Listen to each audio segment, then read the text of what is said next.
오늘은 좀 심각한 얘기입니다. 깡통 전세라는 게 네, 있잖아요. 있죠.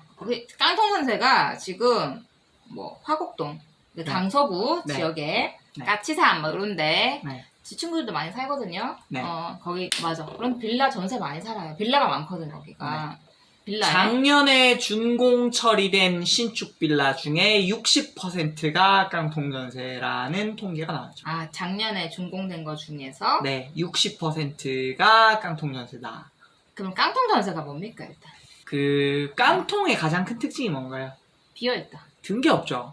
그래서 그 원래 집의 가격이 있고 전세 가격이 이제 전세가 일종의 대출이잖아요. 그럼 이제 세입자한테 돈을 받았을 때 그러면 집주인의 돈이 일부 들어있고 나머지가 전세로 빌린 거다 요건데 깡통 전세는 집주인 돈이 거의 안 들어가 있는 뜻이에요. 그래서 깡통 전세다라는 말이 붙었죠. 집주인 돈이 얼마 안 들어가 있는 거. 예를 네. 들어서 매매가가 저기 강서구 화곡동에 뭐 빌라 한 3억이라 치자. 네, 그러면 근데 전세가 3억이에요. 3억이다. 네. 이러면은 그래서 집주인 네. 돈은 하나도 안 들어가 있고. 집주인 돈이 전혀 안 들어간 거예요. 이게 어떻게 하는 거냐면 원래대로라면 그렇게 처리가 안 되잖아요. 그래서 집을 일단 지어요. 예를 들어 지금 이런 빌라처럼 빌라가 예를 들어 12세대다 하면은 건축주가 집을 지었겠죠. 근데 분양을 해야 되잖아요. 근데 매매는 잘 안 되고 전세는 수요가 있으니까 어떻게 하냐면 일단 전세 세입자를 구해요. 너 우리 집에 3억에 들어올래? 라고 얘기를 하면 들어오겠다고 얘기를 하죠. 그럼 옆에 가가지고 누구를 하나 데리고 내가 네 이름으로 집 판 걸로 해줄 테니까 매매 계약서 3억 6천에 쓰자라고 얘기를 해요. 그러고 나서 그거의 80%면 한 3억 되죠. 다시 요 매매가를 근거로 3억짜리 집으로 다시 전세 계약을 해요. 근데 결국 원래 팔려고 했던 금액은 3억이잖아요.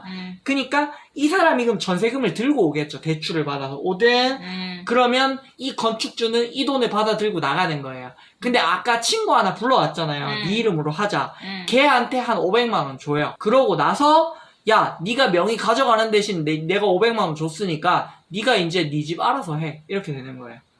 네가 뭐 팔든지 말든지 알아서 하고. 팔든지 아니, 갖고 세입자 있든지 또 구하든지. 세입자 또 구하든지 나 500만 원 줬잖아. 아마 그 사람은 그때 그랬을 거야. 뭐 500만 원 준다 그러고 내 명의만 빌려주면. 그렇죠. 뭐 솔직히 서울의 전세는 늘 사람들이 원하니까 그쵸. 뭐 되겠지 했는데 지금 전세 자금 대출이 이렇게 오를 거라고는 생각은 못 했겠지. 근데 지금 이게 어떤 게 있냐면요. 지금 이렇게 얘기하니까 친구한테 집 한 개만 준 것 같잖아요. 그게 아니고 걔한테 집을 100개를 줘요.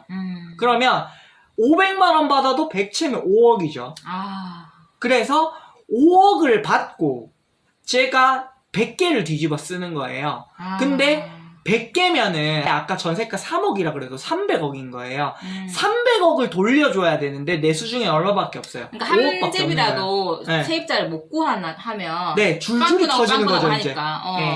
그러면 이게 또 근데 이게 뭐 아파트 시장까지 영향이 왜 가냐. 어차피 거기는 빌라인데 한데 왜 아파트까지도 이게 영향이 미칠 수 있어요? 자, 집을 살 때 어떤 게 있냐면요. 우리 보통 처음에 월세로 시작을 하죠. 그쵸? 그러다가 전세로 가요. 돈을 모아서. 그쵸? 거기서 좀 더 온 사람들이 뭐 빌라에서 전세로 살다가 지금 아까 말한 3억 정도 되죠.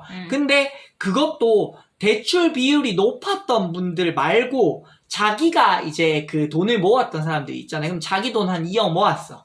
그 상태에서 다음 집은 사야 되겠다라고 넘어갔잖아요.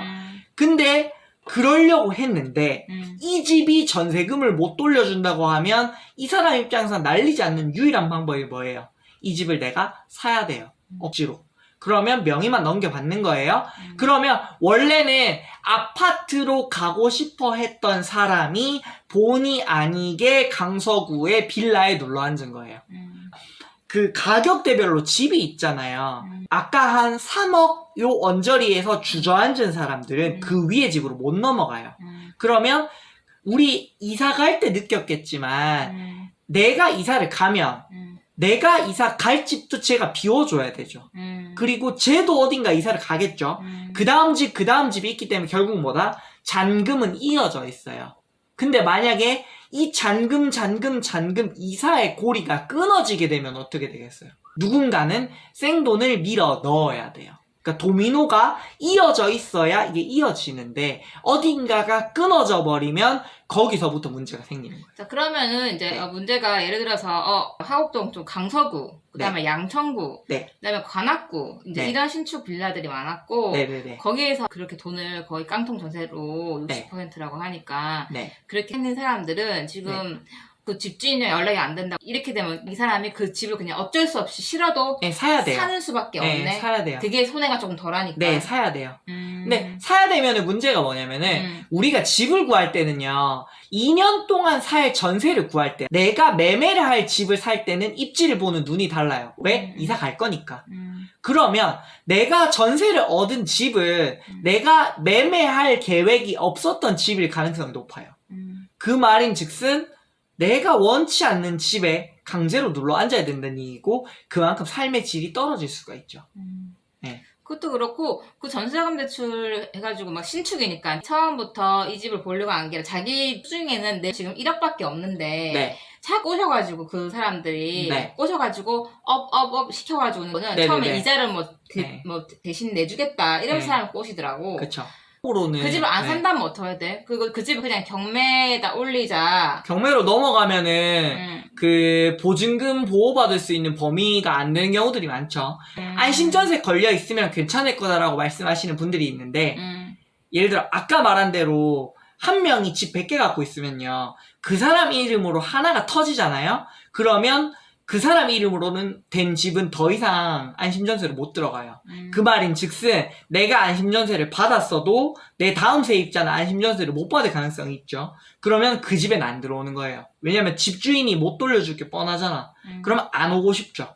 그러면 어딘가에 그 전세의 고리가 끊어질 거 아니에요? 그러면 그 집 명의의 집 전체가 문제가 생기는 거예요. 그 사람 명의의 집. 근데 그게 우리가 저희 동네에 이제 뭐 저희는 출근 안 하다 보니까 한 번씩 그냥 공인중개사 사무실에 돌아다니거든요. 아시는 분 가게. 근데 여기 이미 부천에도 깡통 전세 때문에 빌라 전체가 경매에 넘어가는 경우도 지금 있고 이게 앞으로 더 하나 둘씩 생길 것이다 라고 그 말씀하시더라고요. 그러니까 이게 지금 그냥 이렇게 쉬운 문제가 아닌 것 같아요. 그리고 지금 말씀하신 그 케이스는 어떤 케이스가 있냐면요. 경매가 통으로 넘어갔기 때문에 한 세대만 분양받을 수가 없어요. 그래서 그 집 같은 경우들은 지금 3억짜리 집이 12개 있다 그래도 거진 40억이죠. 그러니까 부천 빌라를 40억 주고 누가 또 사냐고. 부천의 빌라를 전체 세대를 다 사야 돼요. 왜냐면은 그 사람이 그대로 떠안게 된 이유가 전세로도 해결을 못한 거잖아요. 근데 그 집들이 하도 나중에 지은 집이 되놓으니까 어떤 현상이 생기냐면 저희 집이 지금 신축 5년 차거든요. 저희 집 가격이 1.5배예요. 근데 그게 전세가야. 매매가는 더하죠. 그러면 실수요자의 입장에서 부천까지 빌라를 3억이나 주고 와야 되나? 라는 생각이 들 수 있죠. 그러면 신축일 때는 가능한데 이게 신축이 아니라서 선호도가 떨어지기 시작하면 다음 세입자가 그 돈으로 과연 들어올 것인가? 라는 문제가 또 걸리죠. 그래서 이제 이거는 이어져 있다라고 보는 게 비슷한 가격대의 전세랑 수도권 수요는 모두 연결되어 있기 때문에 하나의 집이 이렇게 해서 무너지면 나중에 다음 타겟은 어디냐면 소형 평수 아파트로 이어져요. 근데 이거 똑같은 이야기를 한 4년 전인가? 동탄의 아파트를 한 동 전체, 2동 이렇게 사가지고 갭 투자했던 사람들이랑 뭐 이런 사람들이 많았거든요. 근데 또 어떻게 스무스하게 넘어갔어. 그럼 왜 그러는 거예요? 그때는 그 문제의 갭 투자 초기였어요. 아까 동탄 말씀하셨잖아요. 그 동탄이 지금 터졌어요. 거기가. 거기 이미 터졌어요. 한 2년 됐어요. 거기가 한 동 전체가 한 명 소유였거든요. 근데 하나가 터지니까 다 터진 거예요. 근데 동탄이 2기 신도시잖아요. 그래서 그 정도 급의 도시면 비슷한 위기가 생길 수 있다는 위기감이 이제는 가능하죠.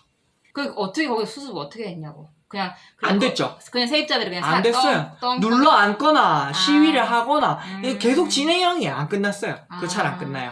근데 그 바지 집주인 그 사람도 어디 가는지 알 수가 없잖아. 그렇죠. 알 수 없고 있다고 하더라도 법적으로는 이거를 사기로 처벌할 수 없는 걸로 제가 지금 알고 있어서 현행법으로는 처리가 안 돼서 지금도 보면 현 정부에서 대책으로 제시를 한 게 법률 상담 받을 수 있는 지원센터를 만들어 주겠다라는 대책이 이번에 나왔어요.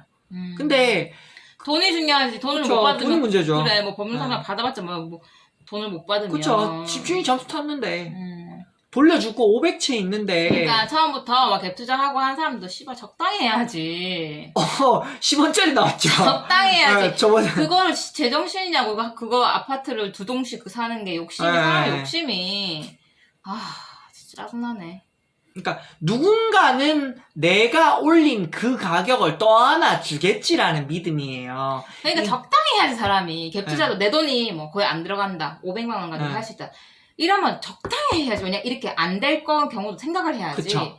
그걸 대가리가 머가리가 어떻게 되는 그걸 100채씩 400채까지 있는 사람이 있다. 빌라 400채. 그래서 그 사람은 결국은 아까 말한 대로 명의만 떠하는 거예요. 그러니까 그러니까 건축을 통해서 이익을 본 사람들이 자기들이 이익을 보는 대가로 쓰레기를 짬 처리를 시킨 거죠. 그러니까 한 집당 500. 네, 원래는 깡통 전세의 의미가 이 의미가 아니었어요.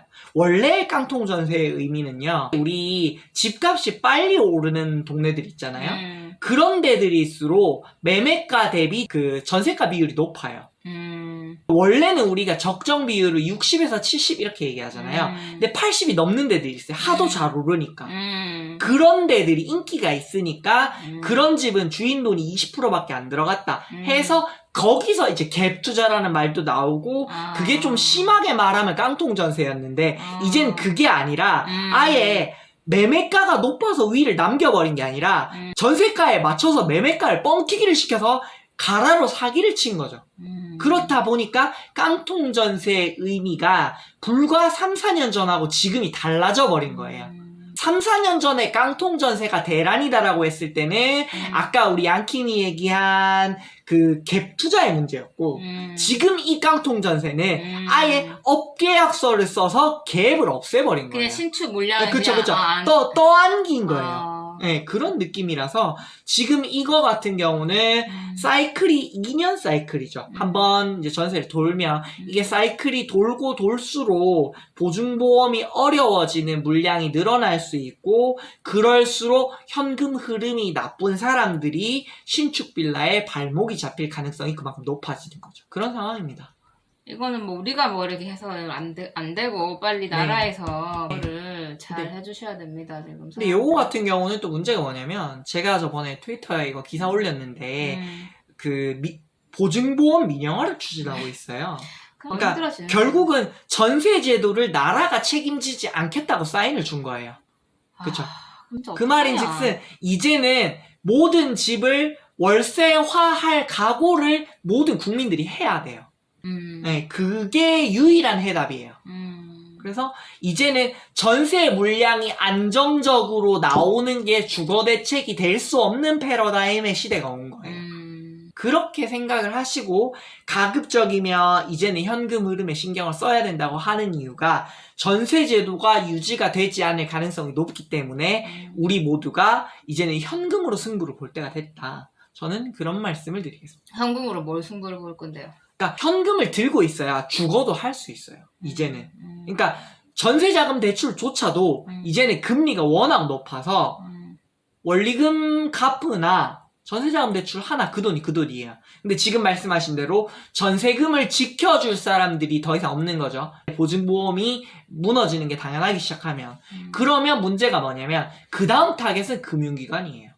그쵸? 부실 대출이 늘어나면 금융기관이 넘어지는 거예요. 무슨 개똥 같은 소리냐라고 말할지 모르겠지만 그렇게 해서 실제로 우리나라의 수많은 그 은행들이 무너졌었고 리만 브러더스 자빠졌잖아요. AIG가 그 부동산 거래에 보험상품 걸어줬다가 작살난 거예요. 지금 거의 마이클 버리가 나왔어요. 네, 그쵸. 이 정도 되면은 거의 빅쇼트 때렸다고 봐야죠. 그러니까, 아니, 근데 니는 그럼 빅쇼트 때렸어요, 어떻게? 그러니까, 대한민국에 저는 말씀드리자면, 제가 아는 사람들에겐 저는 절대로 전세를 권하지 않아요.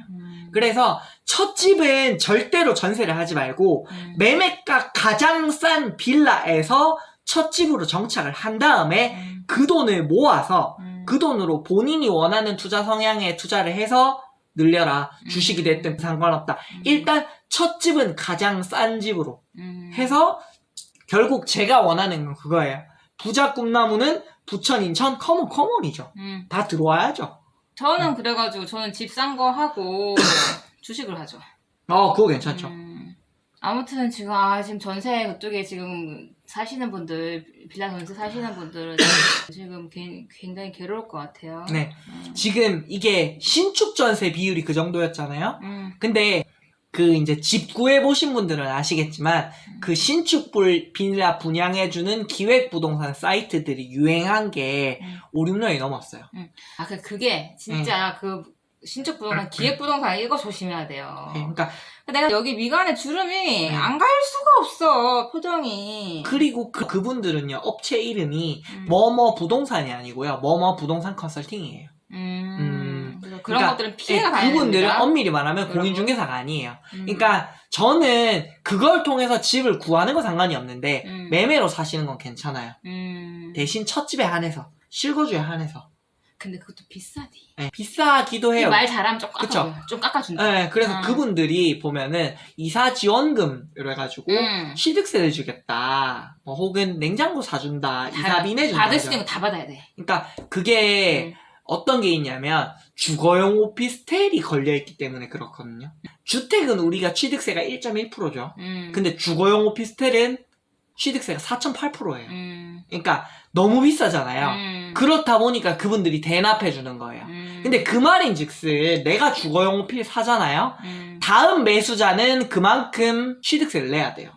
그러니까 내가 주거용 오피를 가성비 높게 샀다고 하더라도 하다못해 그 기획 컨설팅 하시는 분들이 내 세금을 내줬다 하더라도 내가 다음 사람을 구할 때는 내가 생각했던 그거를 저 사람은 꺼안아야 된다고 생각해야 되기 때문에. 이게 아마 초보자분들이 보면 이게 무슨 말인지 모를 거야. 네네네. 잘 모를 건데 그래서 집을 살 때 고민을 많이 해봐야 돼요. 공부 그렇죠. 많이 해야 되고, 그렇죠. 6개월 동안 세 빠지게 돌아다녀 봐야 되고, 뭐 컨설팅 그 신축 빌라도 가보고 얘기도 들어보고, 구축 갈라 그러면 내 부동산 뭐 최소 5군데는 둘러봐야 되고, 가격도 네이버 부동산 해가지고 빌라 가격도 봐야 되고, 너무 싼 데는 또 근생이에요. 그런 것도 피해야 되고 여러 가지가 있어요. 그다음에 뭐 취득세 같은 것도 잘 봐야 되고, 이거를 잘 알아야 돼. 아무것도 모르면 안 돼. 양키는 공부를 많이 했죠. 나는 집을 사면서 그때 공부를 한 거지. 그렇죠.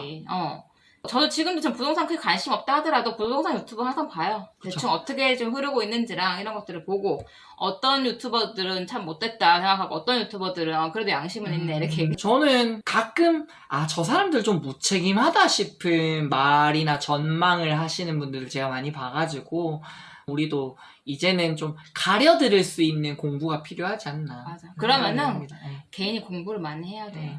그러려면은 이제 너무 큰 채널 생각하지 마시고 소소하게 김얀 TV부터 학고방부터 시작해야 됩니다. 학고방부터 학고방부터 저희랑 작게. 같이 성장을 하시면, 그러니까 우리 약간 그런 거 있잖아요. 신인 아이돌 덕질할 때는 나 연습생 때부터 팬이었어. 요거 좋잖아요. 지금 구독하시면 2,000명 안짝일 때부터 팬이 될 수 있습니다. 아니 뭐 난 내 유튜브 구독 안 해도 돼. 뭐 우린 돈 벌려고 하는 거 아니고. 그쵸. 알림 설정만 해주시면. 아니 볼 사람은 보고 말 사람 말고 하는 건데 우리는 걱정이 돼서 그런 거예요. 안녕. 안녕.